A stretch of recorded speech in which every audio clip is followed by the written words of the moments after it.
The professor told her, "Your research is a falsification. You blacks have not founded a single empire, you have not created anything, and most importantly, you are all just..."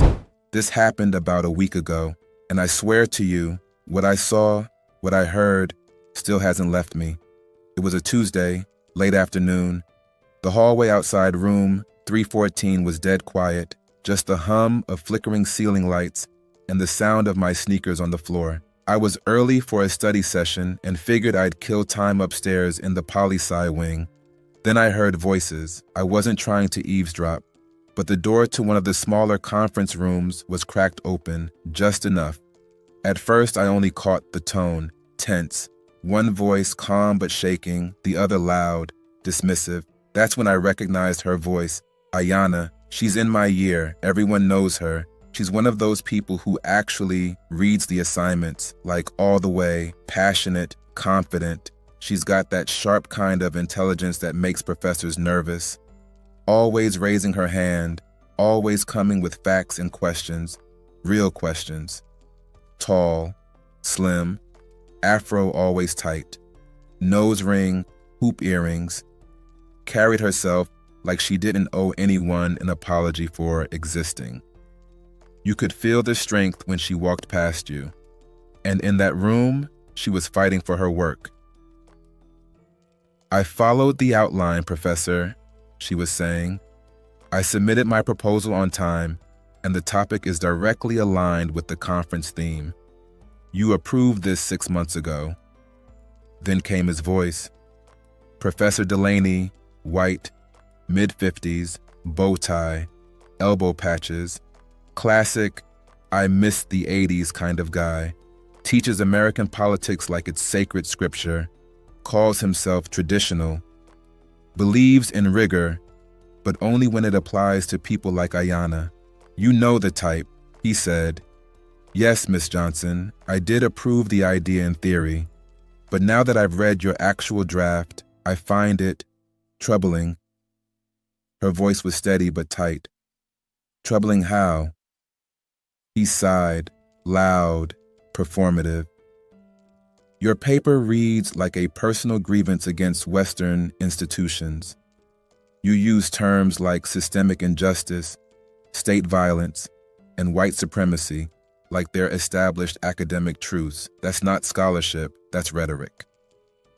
Ayanna didn't say anything right away. She was trying to breathe. I could hear it. Then, "Sir, these are peer-reviewed terms, supported by case studies. I cited authors you've assigned in your own syllabus." He laughed, actually laughed. "And I've regretted assigning some of them, to be honest.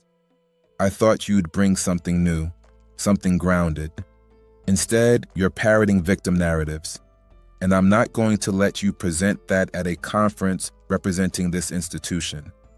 I stopped walking, fully stopped. My hand was in my jacket pocket, and without thinking, I pulled out my phone and hit record.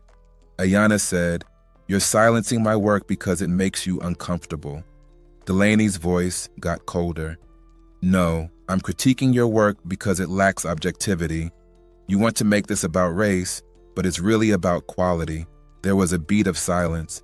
Then Ayanna said, "If this paper were about the oppression of Christians in China or the struggles of white coal miners in Appalachia, would we be having this conversation?"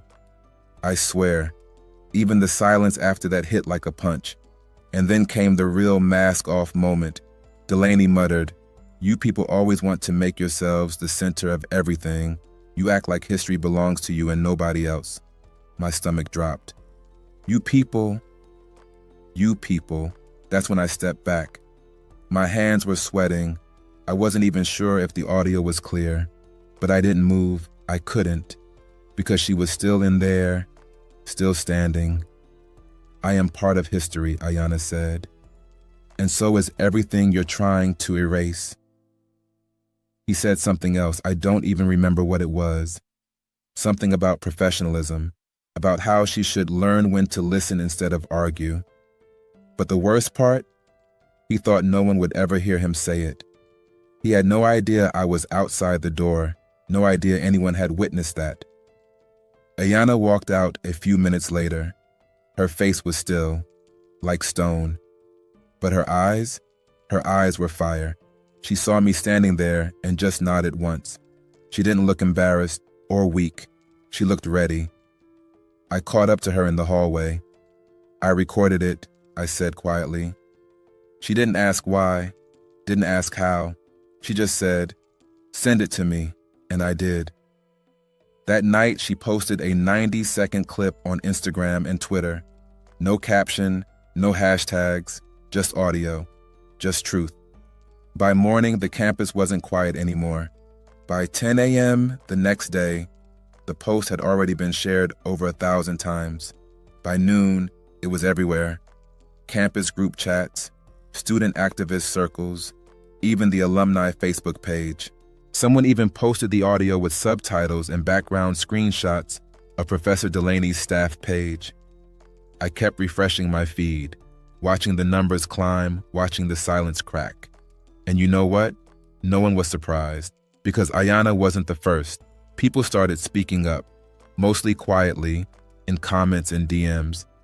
Same guy told me my work was too political. He once asked me if I'd considered writing about something less racial. He told my friend her tone made her unrelatable. It was like the moment he said, "You people," a door swung open and everyone who had been shoved behind it finally stepped out. But Ayanna, she didn't hide behind the post. She owned it. She wrote a follow-up the next day. A long, clear, unapologetic thread. For anyone wondering, yes, I was a student in the recording. Yes, I'm still here. Yes, I still plan to present my research. Whether it's at their conference or not doesn't matter to me anymore, because the truth was never going to come from their permission. It was always going to come from my voice. I read it twice, maybe 3 times. That was the moment I realized this wasn't just a story about a professor and a student. This was about every time someone Black is told they're too much, too loud, too proud, too angry, too focused on race, too emotional to be taken seriously. Ayanna wasn't just standing up for herself, she was calling out the entire blueprint. By Thursday, the university couldn't ignore it anymore. An email hit every inbox titled "Statement on Academic Integrity and Faculty Conduct."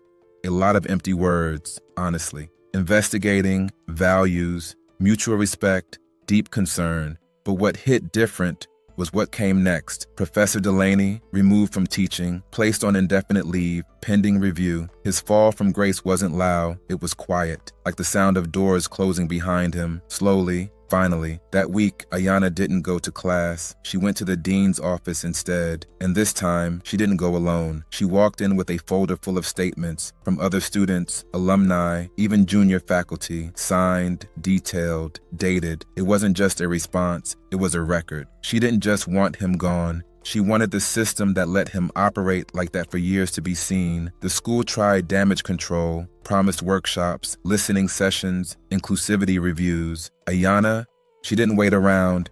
She submitted her paper to an independent student-led research symposium in Atlanta. 2 weeks later, she got accepted. I remember seeing her walking across campus that day, headphones on, slides in hand, calm as ever. Same afro, same hoops, same walk, like she never needed their validation to begin with. But here's the part I'll never forget. The school, the same one that tried to shut her up, asked her to speak at a panel on equity in academia 2 months later, and she agreed. But when she walked up to that podium, she didn't come to be polite. She came to tell the truth. And she started her talk with this. "I used to think that getting into this university meant I was finally in the room where things happened, that I could raise my hand and be heard. But what I learned is some rooms only want you quiet, polished, careful, and I didn't come here to be careful." Dead silence, then applause. Long, real, earned.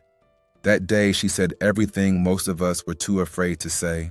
She didn't just reclaim her space, she redefined it. She made it bigger. She made it hers. After the panel, I caught up with her again. Same hallway, different vibe. "Proud of you," I said. She smirked. "I'm proud of me too." And that was it. Because when you know your voice has power, you don't have to shout all the time. Sometimes You just say it once. Say it clearly. Say it for everyone who's ever been told to sit down, and then you let the world deal with it.